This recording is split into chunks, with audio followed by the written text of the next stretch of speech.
The Boeing C-17 Globemaster III is one of the most successful military transport aircraft in modern history. Renowned for its strategic lift capabilities, global reach, and versatility, it served as the backbone of the U.S. Air Force's heavy airlift fleet for decades. Yet in 2015, Boeing shut down the production line for this workhorse aircraft. Nearly a decade later, reports have surfaced that Boeing is reconsidering a restart of the C-17 production line. Why did it stop? And what's changed to reignite interest in this powerful airlifter? The rise and peak of the C-17 program.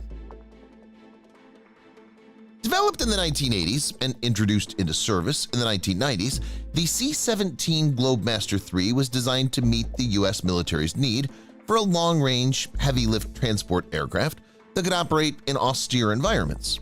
With the ability to carry up to 170,900 pounds of cargo, land on short, unprepared runways, and fly intercontinental distances without refueling, the C-17 became a vital asset in both peacetime logistics and combat missions.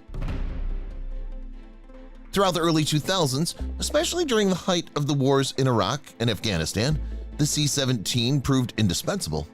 Boeing ramped up production to meet U.S. and Allied demands.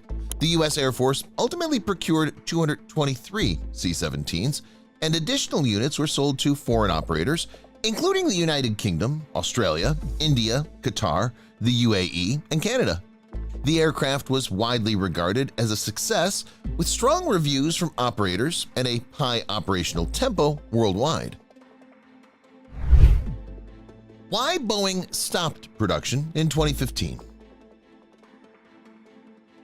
Despite the aircraft's reputation and capability, Boeing ceased production of the C-17 in 2015. The reasons for this decision were a combination of strategic, economic, and logistical factors.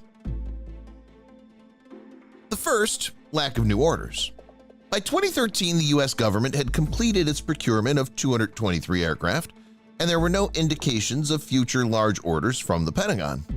The U.S. Air Force had met its strategic airlift goals with the existing fleet and prioritized other modernization programs such as the KC-46 tanker, F-35 Lightning II, and long-range strike bomber initiatives. Though international sales briefly extended the production line, orders from foreign customers slowed by 2014. Without steady commitments, Boeing found it financially unsustainable to keep the line open. The second, high operating and manufacturing costs. Operating the C-17 line at Boeing's Long Beach, California plant was expensive. The aircraft required specialized tooling, a large and skilled workforce, and an extensive supply chain. As the number of new orders declined, the per-unit cost increased, making the aircraft less competitive in the global market. To mitigate losses, Boeing produced a few white tails, aircraft built without a buyer, in hopes of attracting last-minute customers. And the third, strategic shifts in U.S. defense planning. By the mid-2000s, the Pentagon was shifting its strategic priorities. While airlift remained important, budget constraints and a focus on multi-domain operations, cyber warfare, and emerging technologies meant fewer resources were allocated to traditional platforms like the C-17. The DoD viewed the existing fleet as sufficient, especially with improvements in sustainment and maintenance strategies. What's changed in 2024 and 2025? Now, nearly a decade after the last C-17 rolled off the assembly line, Boeing has publicly acknowledged that it's exploring a potential restart of production. This move has captured attention in both defense and aerospace circles. Several key developments have fueled this reconsideration. The global security environment has shifted dramatically. The Russia-Ukraine war, increased tensions in the Indo-Pacific, and concerns over the rise of China have highlighted the need for rapid strategic mobility. Heavy-lift aircraft are once again a priority for militaries seeking to respond quickly to crises, deliver humanitarian aid, and support global deployments.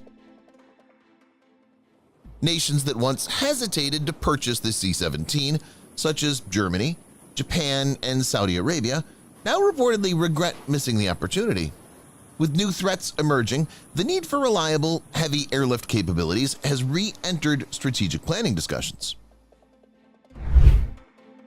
In mid-2025, media reports and statements from Boeing executives suggested that Japan had expressed interest in acquiring C-17s, possibly becoming the anchor customer for a renewed production effort.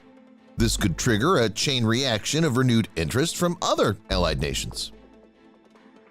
At the 2025 Paris Air Show, Boeing's Vice President of Global Services, Turbo Skojran, confirmed that the company was evaluating what it would take to bring the C-17 line back online, contingent on significant customer interest and sufficient orders. The current global fleet of C-17s, while still highly capable, is aging.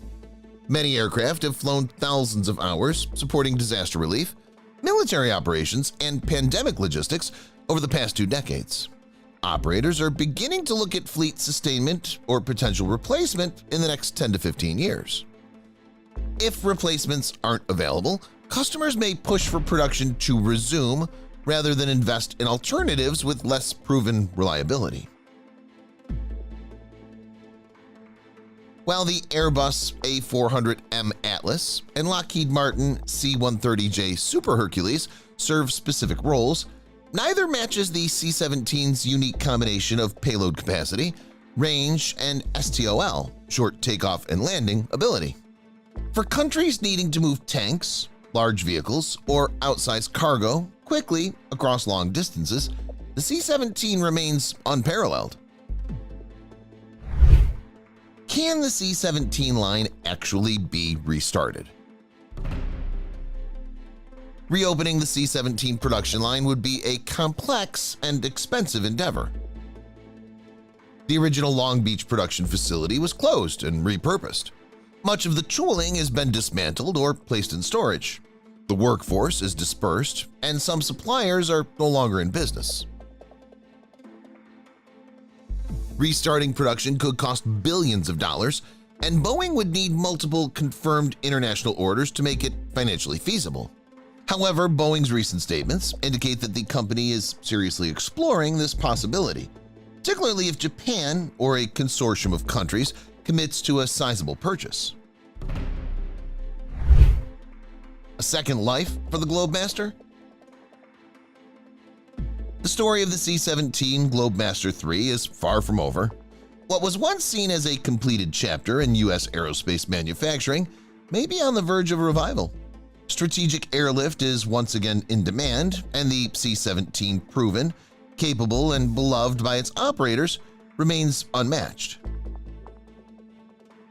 Suppose Boeing can secure sufficient international interest and navigate the technical challenges of restarting production.